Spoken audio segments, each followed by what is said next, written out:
Selamat siang Sobat Buku Kompas semuanya. Senang sekali siang ini saya Novka Kuaranita bisa bergabung dengan Sobat Buku Kompas dalam acara Bincang Buku yang diselenggarakan penerbit Buku Kompas.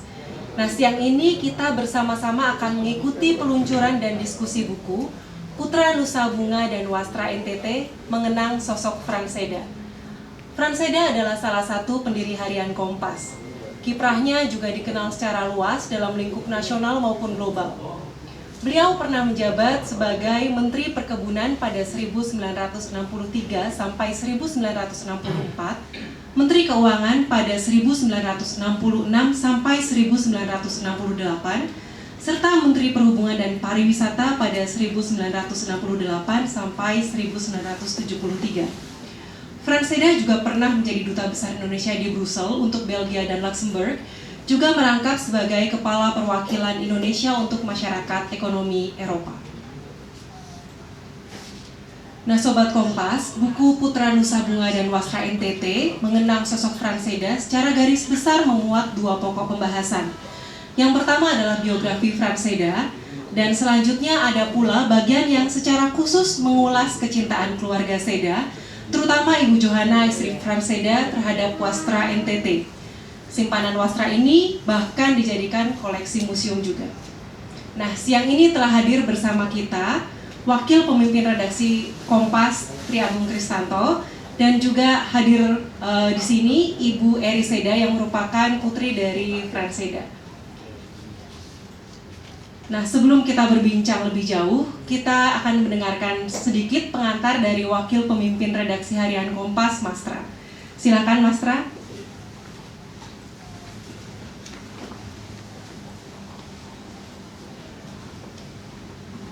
Terima kasih Oka. Ketika menyebut Pak Franseda, terus terang Mbak Eri, saya bergetar karena ini salah satu bapaknya Kompas. Ya, jadi beliau tidak bisa dilepaskan dari sejarah lahirnya Kompas, karena kalau kita belajar sejarah maka ide melahirkan Kompas datangnya adalah lewat Pak Franseda tentu saja, dan kemudian ide itu datangnya dari Jenderal Ahmad Yani. Waktu itu masih Letnan Jenderal Ahmad Yani, ketika melihat perkembangan Partai Komunis Indonesia yang begitu pesat pada tahun-tahun 1964-1965, kemudian Pak Ahmad Yani melihat betapa kalangan orang Katolik itu punya literasi yang tinggi, bacaan yang kuat, dan judul buku ini adalah Putra Nusa Bunga. Ini mengingatkan pada percetakan Nusa Indah di NTT yang pasti mencerminkan kegembiraan Pak Franseda juga, dan kemudian Pak Ahmad Yani meminta Pak Franseda untuk bersama-sama dengan sejumlah tokoh untuk melahirkan surat kabar untuk membendung perkembangan komunisme di Indonesia pada waktu itu. Dan nama Kompas yang semula disiapkan bukan Kompas, dalam sejarahnya disiapkan namanya adalah Bentara Rakyat, karena itu ada Yayasan Bentara Rakyat dan ada Bentara Budaya di Kompas ini. Tetapi kemudian Presiden Indonesia yang pertama, Insinyur Soekarno, memberikan nama yang berbeda ketika bertemu dengan Pak Franseda dan tokoh-tokoh yang lain, yang kemudian ada Pak Yaakob Utama di situ, dan kemudian lahirlah nama Kompas. Nama Kompas diberikan oleh Presiden Soekarno yang artinya adalah penunjuk arah. Dan hari ini mohon maaf saya pakai kaos karena ini bagian dari kebanggaan saya pada Kompas, dan sengaja ID saya nggak saya lepas karena itu juga bagian dari kebanggaan, dan itu adalah bagian dari penghormatan kepada Pak Franseda dan Kompas secara keseluruhan dan para pendiri Kompas. Buku ini saya tahu sejarahnya cukup panjang sebenarnya dipersiapkan. Ada Mbak Danti, ada Mbak Neneng yang menuliskannya, ada Pak Ari dari Visip. Kalau di UI kan Visip, UI saya nyebutnya Visipol karena saya lahir dari Visipol UGM, jadi agak berbeda barangkali. Dan membaca buku Putra Nusa Bunga dan Wastra NTT, saya melihat sosok Pak Franseda yang lengkap dan keluarganya. Jadi bukan hanya terkait dengan Kompas, bukan hanya tentang pribadi beliau, tapi keluarga yang lengkap. Karena apa? Karena menggambarkan kecintaan Bu Franseda pada Wastra, dan itu juga pasti didukung oleh Pak Franseda dan juga Mbak Eri dan adiknya juga untuk mengembangkan wastra NTT, Nusa Tenggara Timur. Nanti Tuhan tolong NTT juga. Jadi dari semangat itu yang kemudian menggambarkan ketekunan, dan itulah kalau membaca tulisan Pak Franseda ketika Kompas umur 25 tahun, itu berarti tahun 90, kira-kira 90 atau berapa? Ya, ketika Kompas 25 tahun ya 90 betul. Itu tergambar sekali betapa memang kecintaan beliau pada Kompas, kecintaan beliau pada keluarga, kecintaan yang paling penting adalah kecintaan beliau kepada Indonesia dan kemanusiaan. Dan itu yang menjadi dasar dari terbentuknya Kompas hari ini. Kompas bisa bertahan karena nilai-nilai yang ditanamkan oleh Pak Frans, oleh para pendiri termasuk Pak Yakob Utama dan Pak Oyong, yang menempatkan keindonesiaan dan kemanusiaan itu sebagai dasar, sebagai ideologi dari Kompas.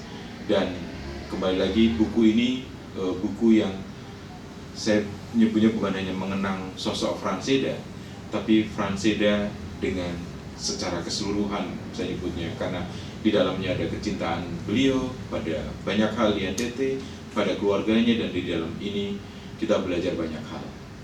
Sekali lagi terima kasih untuk kesempatan Kompas bisa menerbitkan buku ini, dan mari kita belajar dari sosok Franseda dan dari generasi berikutnya, terutama Mbak Eri dan anak-anak ideologisnya di Kompas. Sekali lagi selamat membaca, selamat menikmati, dan selamat berdiskusi. Terima kasih. Saya akan memanggil panelis sekaligus penulis buku yang akan menjadi pembahas buku pada siang hari ini. Yang pertama ada Ibu Sri Sintasari Iskandar atau Ibu Neneng. Ibu Neneng adalah pecinta wastra yang sudah terlibat aktif sejak lama dalam pelestarian wastra. Bu Neneng juga kerap memberi ceramah dan menyelenggarakan pameran wastra. Puluhan tulisan tentang berbagai aspek wastra telah dihasilkannya sebagai penunjang pameran-pameran yang diselenggarakan. Silakan bergabung di depan Ibu Neneng. Kemudian ada Ibu Diana Damayanti atau Ibu Dante. Bu Dante ini adalah seorang penulis lepas dan editor. Bu Dante telah menghasilkan sekitar 40 buku dengan berbagai tema. Silakan ke depan Ibu Dante.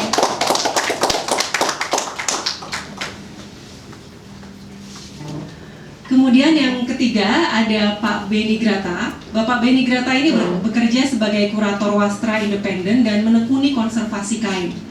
Ia juga sudah menulis beberapa buku, antara lain Inspirasi Islam pada Batik, Batik Tiga Negeri Solo, Sebuah Legenda, dan Tradisi Tenun Ikat Nusantara. Monggo Pak Beni, silakan.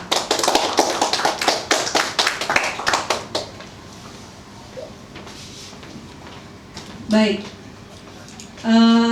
saya juga akan memanggil moderator. Moderator kita siang ini adalah Mbak Arita Nugraheni. Arita adalah seorang peneliti di Litbang Kompas. Arita sering menangani topik riset dan menulis seputar isu-isu politik, sosial, dan budaya. Silakan Arita. Selamat siang, saudara yang hadir langsung di sini maupun yang tersambung lewat Zoom. Perkenalkan, saya Arita Nugraheni, peneliti dari Litbang Kompas. Saya senang sekali menjadi bagian dari peluncuran buku Putra Nusa Bunga dan Wastra NTT. Saya merasakan betul buku ini menjadi salah satu media untuk mengenal dan mengenang Pak Franseda. Di buku ini juga kental ya, dan menonjol sekali narasi soal keluarga dalam perjalanan belajar maupun bekerja Pak Franseda. Buahnya tentu saja kontribusi pada bangsa ini yang masih bisa kita rasakan. Ada karakter luhur seperti yang disampaikan oleh Bu Eri dan Bu Nesa dalam kata pengantarnya, dua putri Pak Franseda. Di sini kita juga akan bertemu dengan sosok Pak Franseda muda ya Bu, yang disebut mengalami perubahan pemikiran ketika sekolah di Kolose Saverius Muntilan. Gitu. Nah, telah hadir di tengah kita semuanya, saudara, ada Ibu Neneng, Bu Dante, dan Pak Beni. Apa kabar? Senang sekali loh, saya deg-degan loh bersama penulis dan kurator Wastra.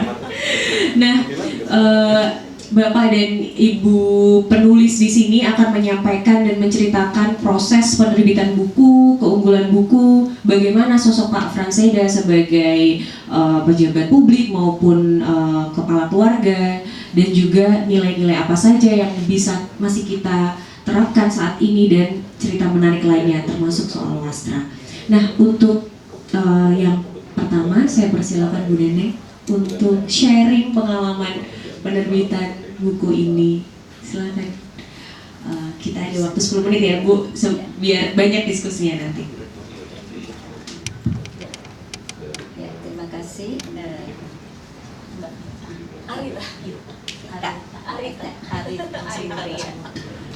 Ya, saya akan sharing, tapi supaya tidak keliru saya baca ini ringkasannya.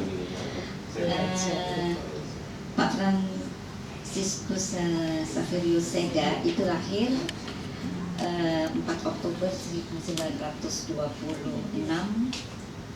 di Nangablo Lekebai, Desa Bera, Kecamatan Sika, Flores, Nusa Tenggara Timur. Dan kemudian beliau wafat pada tanggal 31 Desember 2009 di Jakarta. 10 tahun setelah beliau kepergian beliau pada awal 2019, kedua putrinya yaitu Francicia Saveria Seda dan Johanesa Maria Josefa Sivi Seda itu mengajak rembukan dan bersama dengan kami menyampaikan ide serta gagasan untuk membuat buku kenangan mengenai ayah beliau. Maksud kami ayah tercinta dari kedua putri ini. Gagasan kedua putrinya itu sangatlah menarik karena kita akan mewujudkan dan menelusuri kehidupan salah satu putra terbaik Indonesia dengan kerjasama dan berkesepakatan dan serta dukungan dari semua pihak, maka bisa terwujud putra Nusa Bunga dan Batas NTT ini. Ya. Bapak Franseda sendiri itu tumbuh dalam satu keluarga Katolik yang berpendidikan dan memiliki sistem nilai hidup yang sangat baik. Dengan tata nilai dan moralitas semacam ini yang dijalaninya secara konsisten di sepanjang hidupnya, sehingga tumbuh menjadi pribadi yang unik, karismatik dalam cara pandang dan berkarir. Dalam membina keluarga, Pak Franseda pun seorang yang tegas dan berprinsip, namun penuh rasa kasih sayang dan cinta sebagai seorang suami dan juga seorang ayah. Berbagai prestasi membanggakan yang dapat dicatat tidak untuk diri sendiri dan juga daerah kampung halamannya, namun juga bagi bangsa dan negara Indonesia. Banyak sekali sebutan baginya, seperti tokoh 3 zaman, tokoh nasionalis, tokoh pendidikan, tokoh gereja Katolik, menteri, penasihat presiden, dan lain-lainnya. Pak Franseda pun menjadi sosok dari NTT yang menjadi garam bagi banyak orang melalui teladan dan kiprahnya. Beliau mempraktekkan kemuliaan bagi Allah melalui nilai keagamaan dan diambilnya dalam kejujuran dan prestasi kerjanya. Bagian akhir dari buku ini kami ketengahkan Wastra Tenun Nusa Tenggara Timur yang merupakan warisan yang ditinggalkan oleh Pak Franseda dan Ibu Yoseda. Koleksi Wastra Tenun unggulan dari NTT ini sangat bervariatif dan tidak ada duanya. Pak Franseda sendiri memang berkah bagi daerah asalnya Flores, tidak hanya mengharumkan nama daerahnya, namun prestasi yang telah dicapai. Pak Franseda juga memberikan kepada Flores seorang istri, Johanna Maria Patinaya Seda, seorang yang sangat mencintai dan berjasa dalam pelestarian Wastra Tenun NTT. dengan meneliti, merawat dan mendata serta menata koleksinya secara otodidak sehingga memperkaya khasanah bahasa Indonesia hingga akhir hayatnya. Ini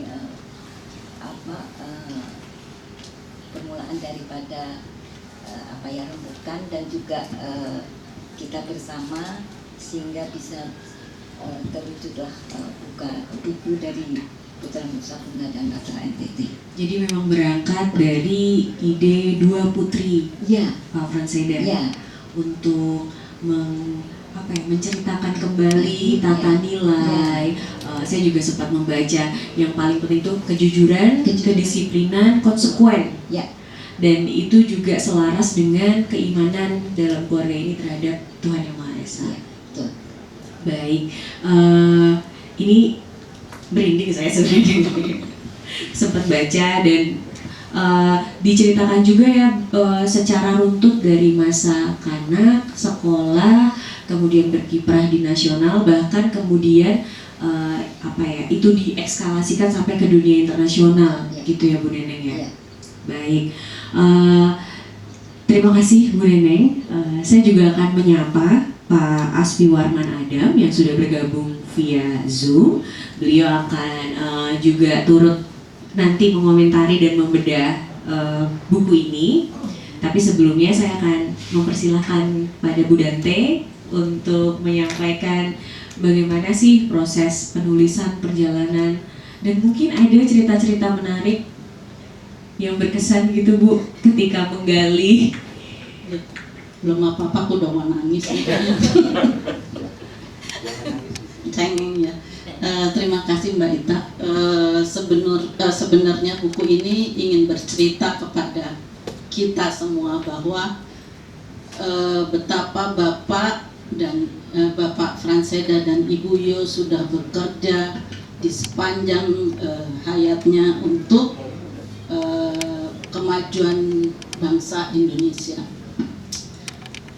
Saya pribadi merasa prihatinnya dengan kondisi saat ini. Seperti teman-teman, bukan teman-teman ya, anak-anak, teman dari anak-anak itu masuk ke SMP nilainya anjlok karena apanya? Karena tidak bisa berbahasa Indonesia. Bayangkan sepanjang waktu ibu sama bapak, Eri panggilnya mama ya, bapak sama mama itu bekerja untuk Indonesia.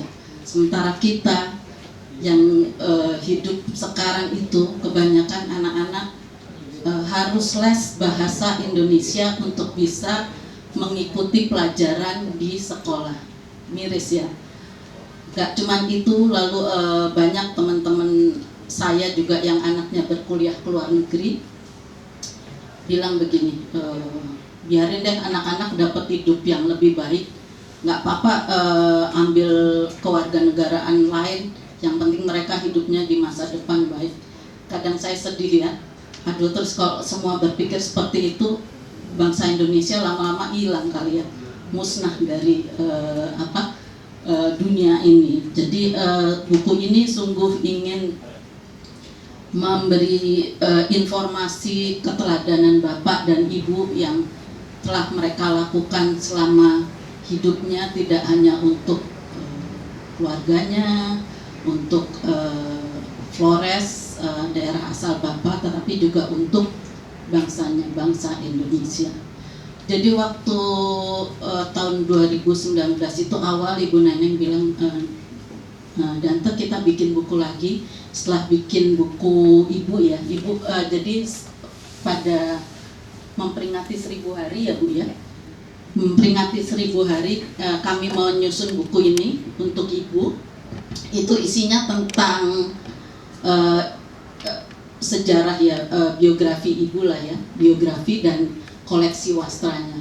Kan memang koleksi Ibu Yo itu terkenal sebagai one of a kind in the world katanya, karena banyak lagi banyak yang sudah tidak bisa dibikin lagi. Itu kalau Mbak kita lihat situ, banyak yang sudah tidak bisa dibikin lagi kain-kain itu. Oke. Lalu Bu Neneng bilang nanti selain Bapak, ini kan karena memperingati 10 tahun kepergian Bapak, Eri ingin membuat buku ini ya, Eri menyusun buku ini. Lalu kata Bu Neneng, tapi nanti ada ini ya, ada kain-kain ibu juga di belakangnya. Oh oke, saya bilang, waduh susah nih, berat nih. Soalnya Bapak kan terkenalnya yang besar-besar gitu ya, menteri, politik, ekonomi, pendidikan, dunia, pembebasan Irian Barat gitu ya. Sekarang mesti dipaduin sama bukan kecil ya, tapi mungkin kalau buat sebagian orang aduh sepele banget sih, kain-kain doang gitu mungkin ya. Bu Neneng bisa marah nih sama Mas Bin. Mungkin ya gitu. Jadi saya agak pusing juga, aduh gimana ya nih caranya supaya, kan kalau buku tuh harus enak dibaca gitu ya Mbak Ita ya. Gimana merangkainya supaya itu bisa enak dibaca gitu. Untungnya data tentang Bapak itu banyak sekali, baik yang ditulis Bapak sendiri maupun yang ditulis oleh orang-orang lain, sangat banyak. Jadi ya PR-nya penulis itu kan membaca ya. Jadi saya membaca terus akhirnya saya bisa menangkap sedikit apa ya, karena saya belum pernah kenal dekat dengan, belum pernah bertemu secara fisik, tapi akhirnya saya merasa saya mulai mengenal Bapak.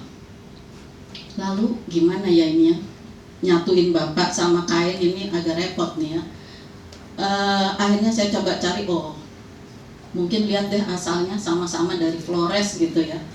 Mungkin kita sempitin aja, jadi ceritanya tentang Flores aja gitu. Masalahnya kemudian adalah kalau mau nulis Bapak soal kefloresannya, datanya kurang banyak, hanya sedikit dari sana dari sini.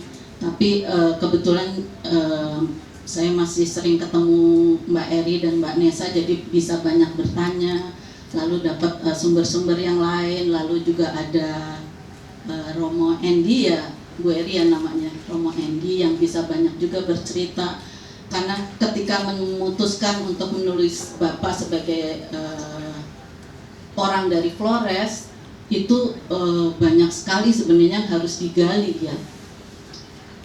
Sedikit di sini masih sangat sedikit materi yang kita bisa kumpulkan, tapi mudah-mudahan di masa mendatang akan bisa lebih menarik lagi.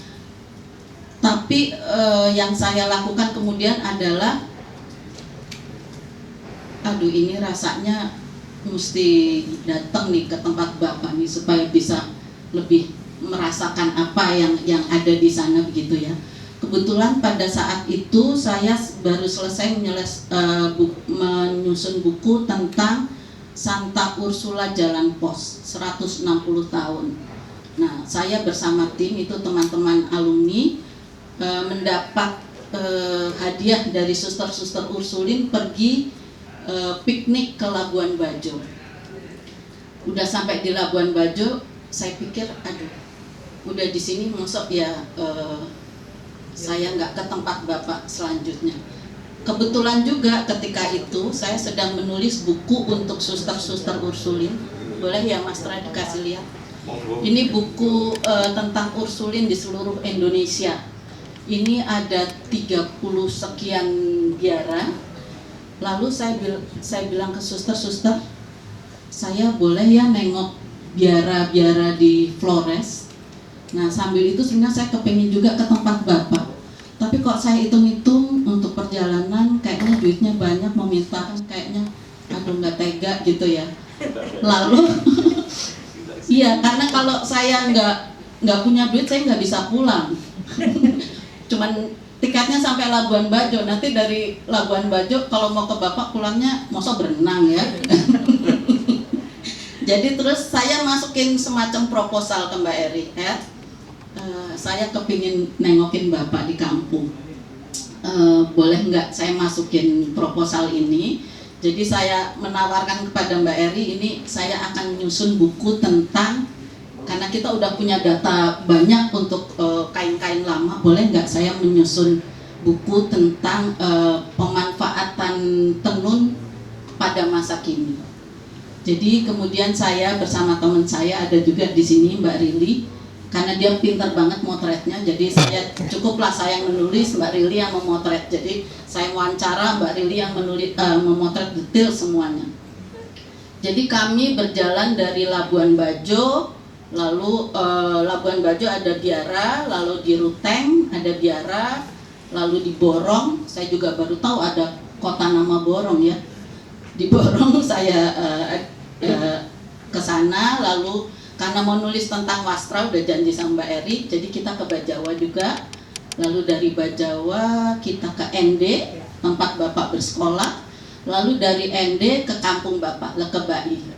Dari Lekebai kami ke Momere. Jadi perjalanannya sungguh panjang. Nah itu masalah pertama.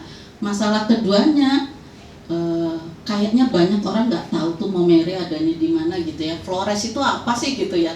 Pulaunya tahu, tapi kotanya apa itu Momere gimana ya?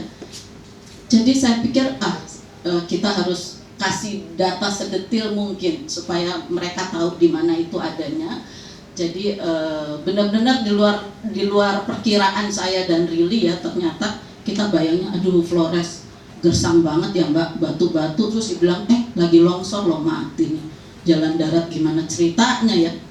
Ternyata ya ampun bagusnya itu Pulau Flores. Kami berdua jatuh cinta ya, sampai aduh benar-benar itu suatu yang cantik sekali. Jadi kita bisa bercerita dengan lebih detail, ditunjang foto-foto. Nah satu hal yang benar-benar saya dapat adalah sesampai di Lekebai itu saya sampai deg-degan dan sampai aduh. Di situ di depan, di buku ada ya nanti halaman berapa ya, di buku itu ada. Jadi kami sampai di kompleks kediaman Bapak waktu kecil, dan di situ ada papan nama, papan yang bertuliskan tentang ini nih. Saya nggak berani bacanya, takut salah ya bahasa Lionya itu apa. Jadi itu adalah nilai-nilai keluarga ya menurut saya. Nilai-nilai keluarga bahwa berkarya setiap saat tanpa mengenal waktu. Ternyata dari kecil Bapak tuh udah dicekokin kayak gitu ya. Pantesan aja jadinya kayak begitu ya. Tapi mungkin kok saya dicekokin juga nggak jadi kayak peran saya. Dah heran ya saya. Jadi itu benar-benar mengena di hati saya. Oh ini benar-benar fokus menulis yang sangat bagus.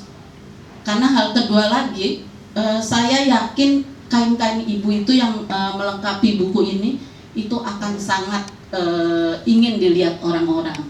Nah sekarang itu anak-anak muda yang suka kain. Jadi kalau yang seusia saya Bu Neneng mungkin udah silam, udah nggak sanggup beli lagi ya gitu. Jadi sekarang anak-anak muda, nah saya pikir bagus juga ya buat anak-anak muda ini. Mereka kan kebanyakan lahir mungkin sekitar tahun 80 ya. Mereka sangat tidak mengenal Bapak. Jadi saya pikir wah tantangannya menjadi kesempatan nih. Harus mengenalkan Bapak kepada anak-anak muda ini. Caranya gimana ya?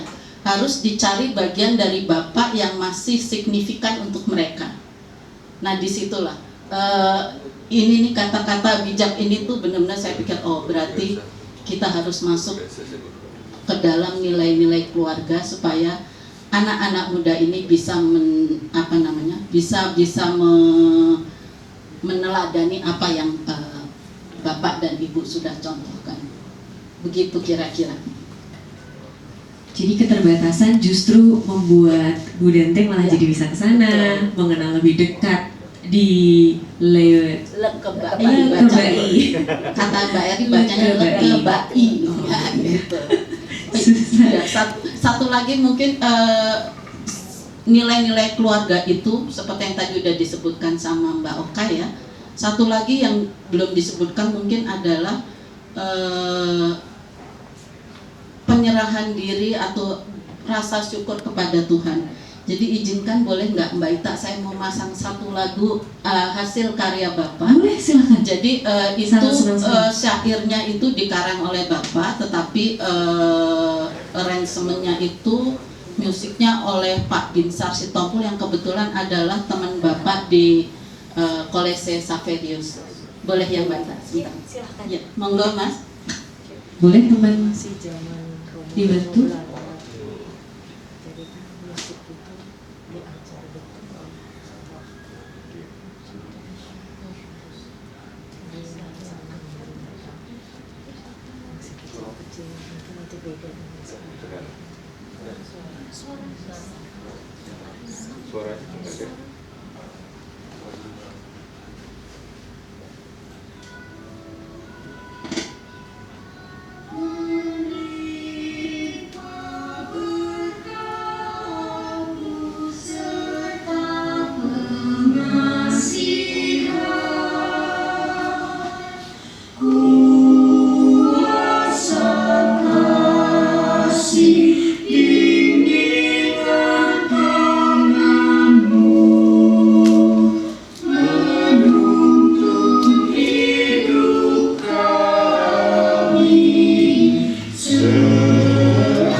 Thank you Mbak.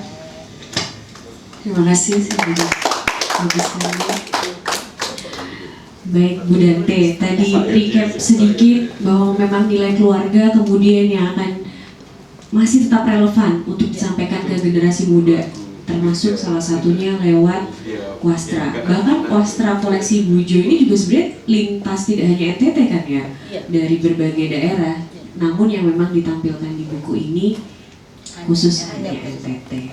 Nah mungkin ini Pak Beni bisa sharing lebih dalam lagi tentang apa sih Wastra dan cerita dari selembar kali ini mungkin Pak.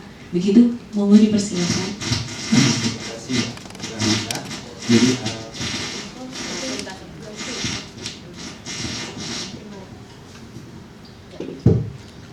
terima kasih. Jadi memang buku ini dilengkapi dengan Wastra Tenun NTT koleksi dari Ibu Yoseda. Ini memang koleksi Ibu Yoseda ini hampir dari seluruh Indonesia ada, dan memang kebanyakan tenun. Tapi yang paling banyak adalah koleksi tenun dari NTT. Jadi di dalam buku ini kami mempersembahkan 82 koleksi tenun NTT dari Ibu Yoseda. Kok jumlahnya tanggung banget ya. Ini karena tentu saja keterbatasan halaman dan juga faktor teknis ya. Sebenarnya ini juga yang menjadi tantangan kita, saya dengan Ibu Neneng dan Ibu Dante, waktu mengkurasi, karena banyak sekali kain yang bagus-bagus, tapi kita harus pilih yang kira-kira yang kalau ditampilkan di buku itu menarik, yang eye catching seperti itu ya. Karena di buku yang pertama Ibu juga sudah ditampilkan sebagian tenun NTT, jadi kita tidak mau mengulang lagi ya. Jadi memang tenun yang dipilih ini semuanya berasal dari, hampir semua berasal dari daerah-daerah di NTT, walaupun ada beberapa daerah yang tidak terwakili seperti Pulau Solor dan Pulau Adonara itu tidak ada. Jadi kalau dari tempat lainnya seperti dari Sumba, ada Sumba Timur, Sumba Barat, kemudian dari Flores hampir semuanya ada, kecuali Flores Timur yang Adonara dan Solor tadi tidak masuk ke dalam buku. Kemudian juga ada dari Sabu, dari Rote, kemudian dari Timor, dari Lio, ya Lio itu di Flores. Nah, jadi di buku ini juga, karena buku ini sifatnya umum ya, jadi untuk para pencinta wastra, kemudian orang yang ingin kenal tentang wastra atau yang baru mengenal tentang wastra, jadi kita ini Bu Dante ahlinya nih, bagaimana mengkonversi yang agak kaku dalam bahasa wastra menjadi yang lebih populer seperti itu. Jadi nanti di buku ini tampilkan jenis-jenis tenun yang dibuat di setiap daerah itu apa aja, kemudian motif-motifnya itu apa saja, kemudian selain motif-motifnya itu, ini saya baru contekan untuk lupa.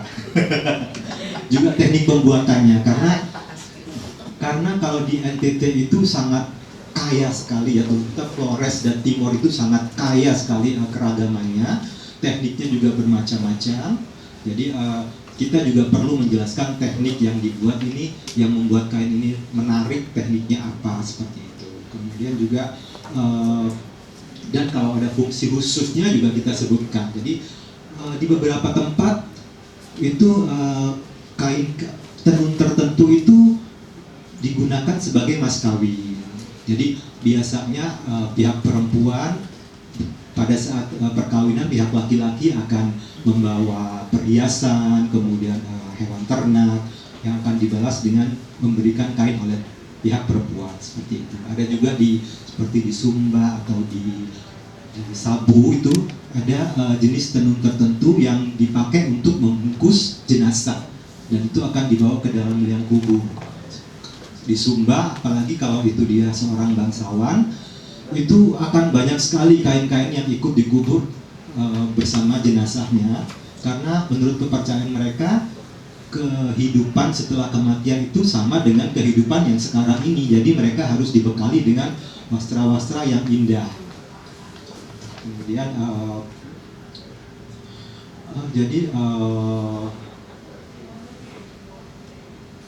wastra yang ditampilkan tadi juga, kalau bicara kurasi, kita berusaha untuk mewakili dari semua daerah yang ada dengan tetap mempertimbangkan visualnya ya, artistisnya. Gimana kalau misalnya kain ini yang dipakai, apakah nanti kalau difoto akan sebagus ini atau gitu. Jadi ini juga salah satu tantangan, karena koleksi Ibu Yo itu banyak sekali dari NTT, jadi kita harus bongkar-bongkar. Kemudian misalnya ada kain yang mirip-mirip, kita jajarkan gitu, ada 5 gitu, kira-kira Bu ini kain yang lebih bagus yang mana nih. Terus kita juga harus tahu fungsinya. Kalau misalnya ini, oh ini biasa aja, nanti oh ini yang dipakai untuk mas kawin ini, jadi kita pilih yang ini aja, seperti itu. Jadi sangat menarik proses kurasinya, dan juga melelahkan sih sebenarnya, karena banyak sekali yang kita sudah kumpulkan 10, tiba-tiba yang dipilih cuma 1, kemudian kita harus kembalikan lagi ke tempatnya, seperti itu. Kemudian banyak koleksi-koleksi Ibu Yo yang menarik yang kita tampilkan di sini. misalnya dari Sumba tadi ya. Jadi di Sumba itu dulu dibuat kain kulit kayu. Jadi hampir di seluruh Indonesia dibuat kain kulit kayu sebelum tenun dikenal oleh masyarakat Indonesia. Nah tapi tradisi ini sudah lama hilang di Sumba. Tapi Ibu Yo masih punya satu kain yang dibuat dari kulit kayu, kemudian dihiasi dengan sulaman tangan menggunakan serat alat. Nah ini termasuk salah satu koleksi yang sangat unik dan langka menurut saya karena sudah tidak dibuat lagi di Sumba. Yang masih ada sekarang di daerah Kulawi di Sulawesi, tapi dengan hiasannya yang berbeda. Kalau di Sumba pakai hiasan sulaman, kalau di Kulawi itu pakai dilukis seperti itu. Kemudian ada juga hinggi dengan ragam hias yang sangat Eropa sekali. Jadi kalau di Sumba Timur itu kan motifnya yang besar-besar dan atraktif gitu ya. Nah ini dan dia bentuknya kaku biasanya, kaku-kaku, tajam-tajam. Tapi hinggi ini sangat luas dibuatnya, seperti dilukis seperti batik. Jadi ini tentu saja penenunnya ini sangat master ya, master weaver kalau menurut saya, karena untuk membuat teknik ikat yang bisa melengkung dengan baik itu sangat susah sekali. Nah ini ada di dalam buku ini, jadi motif-motifnya juga bukan motif asli dari Sumba, jadi dibuat ada vas bunga dengan burung, kemudian ada rusa, ada macam-macam seperti itu, menarik sekali. Kemudian juga ada lau sarung perempuan yang menggunakan motif elang berkepala dua. Nah, elang berkepala dua ini tidak ada di Sumba, bukan bagian motif dari Sumba, tapi ini merupakan motif kuno yang biasanya diperuntukkan bagi kaum bangsawan. Kemudian kalau dari pulau lain seperti di Flores ini biasanya di Manggarai ya, di Manggarai ini biasanya ada sarung Manggarai yang menggunakan motif-motif geometris biasanya. Tapi ada dua di koleksi Ibu Yoseda yang dia motifnya itu menggunakan motif-motif sangat Eropa. Jadi ada orang menunggang kuda membawa senapan, kemudian ada anak perempuan kecil bermain di taman, dan juga ada anak laki-laki dan perempuan sedang camping dengan membawa panggulan di pundaknya. Itu menarik sekali. Kemudian juga masih dari Flores itu ada Lawobutu. Nah, Lawobutu ini merupakan salah satu sarung untuk perempuan bangsawan yang memang jarang lagi dibuat, seperti contohnya di sini yang ada manik-maniknya ya. Nah, ini merupakan salah satu wastra yang bergengsi dan juga dianggap sakral di Ngada karena dipakai pada saat upacara-upacara sakral tertentu oleh perempuan bangsawan. Nah, motifnya itu biasanya yang membedakan Lawobutu dari sarung lainnya adalah hiasan manik-maniknya ini, ya, hiasan manik-maniknya ini, jadi dia disebut Lawobutu. Nah, di sini ada manusia di atas kapal dan juga ini seperti bukan itu gurita. Ada juga yang motif-motif lain seperti itu. Kemudian kalau kita pindah ke yang ditampilkan di sini, kain-kainnya umurnya berapa kira-kira ya gitu ya. Ini rata-rata kalau yang dari NTT ini di atas 50 tahun, tapi ada juga yang sangat tua, itu dari Rote ada beberapa, itu saya perkirakan dari awal abad ke-20. Jadi ada dua koleksi dari Ibu Yo yang ada di buku ini, karena dia format desainnya itu berbeda dengan format desain yang ada sekarang. Kemudian juga menenunnya juga agak berbeda ya, karena kalau tenun-tenun zaman dulu tuh biasanya dari dibuat dari benang pintal, kapas pintal tangan, pakai pewarna alami, dan juga tenunannya juga jarang-jarang seperti itu ya. Kemudian dari Rote juga masih ada satu tenun yang langka, itu namanya talada. Jadi dulu itu kan kalau di Indonesia Timur itu kendaraannya adalah kuda. Nah, jadi talada ini adalah selimut untuk kuda. Selimut untuk kuda yang memang kuda aja pakai selimut ya. Jadi memang di sana itu luar biasa. Berarti kuda itu suatu hewan yang sangat istimewa di sana. Nah, itu talada ini sudah tidak dibuat lagi. Mungkin karena kuda sudah tidak lagi menjadi kendaraan yang dibutuhkan ya, sudah ada motor segala macam. Tapi ini kemudian menjadi wastra yang langka, yang sangat bernilai seperti itu. Saya sebenarnya penasaran, pengen tanya, mungkin ketiga penulis ya, waktu mengkurasi wastra ini sempat nggak sih nemu yang, aduh ini motif bener nggak ya dari Flores, dan baru menemukan mungkin di koleksinya Bu Buyo. Pernah nggak ada pengalaman gitu Pak? Bingung. Ada, banyak, karena sebenarnya Ibu Yo ini pada saat mengkoleksi membuat catatan-catatan, tapi kemudian catatan-catatan itu tidak kita temukan. Jadi kami harus riset lagi dari awal. Di buku ini ada satu yang saya sampai terakhir sekali tidak yakin apakah kain ini dari Flores atau dari mana. Tapi kemudian saya konsultasi ternyata memang ini dari Flores, seperti itu. Menarik banget ya, kayak kalau emang udah suka nemu kayak gitu kan kayak harta karun ya, kayak pencari nyari. Tahu terus benar sih. Mungkin Bu Dante ada pengalamannya ketika kalau kurasi itu couplingnya Bu Neneng sama Mas Benny. Saya masih kelas TK, baru masih belajar.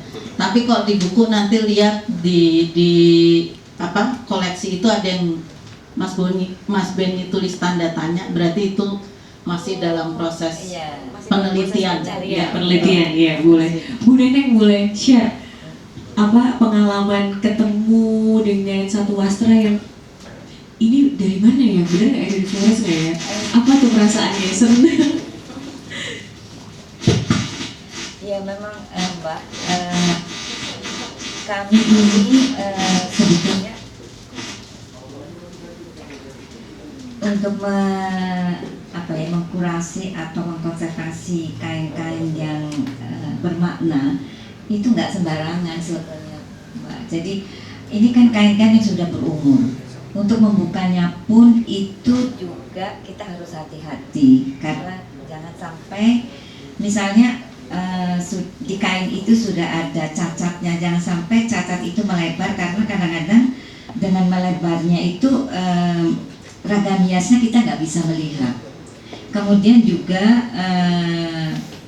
jadi kita harus menentukan ini ditenunnya pakai pintal tangan atau mesin. Nah itu ada alatnya untuk melihat serat-serat daripada tenunannya itu. Jadi tidak mudah, dan juga kadang-kadang kain itu sudah kita bersihkan, tapi namanya binatang-binatang kecil itu menginikan tangan kita, sehingga waktu kami memang ya itu memang sudah pekerjaan kita ya, itu makanya kita harus bersih tangan, tidak boleh pakai perhiasan pun juga nggak boleh, karena berkeringat ya nanti ya. Nah, merusak daripada kain itu. Dan juga pengalaman kami, Mbak, ada kain-kain yang memang kalau kain itu sakral dan bermakna, itu kita memang harus hati-hati. Jadi jangan misalnya katakanlah kalau kita itu kita letakkan di bawah, kalau orang Jawa bilang dilangkai, nah itu jangan. Itu seperti itu kita juga harus menjaga. Baik, saudara yang hadir langsung maupun lewat Zoom, kita udah mendengarkan ya tadi paparan dari Bu Neneng, Bu Dante, dan aduh aku lupa, Mas Benny. Mas Benny, dari soal nilai keluarga sampai bagaimana nilai-nilai itu masih sangat bisa kita terapkan hingga kini, perjalanan tidak hanya Pak Franseda ya, tapi juga perjalanan keluarga bersama istri dan anak untuk juga melestarikan nilai-nilai dari Flores.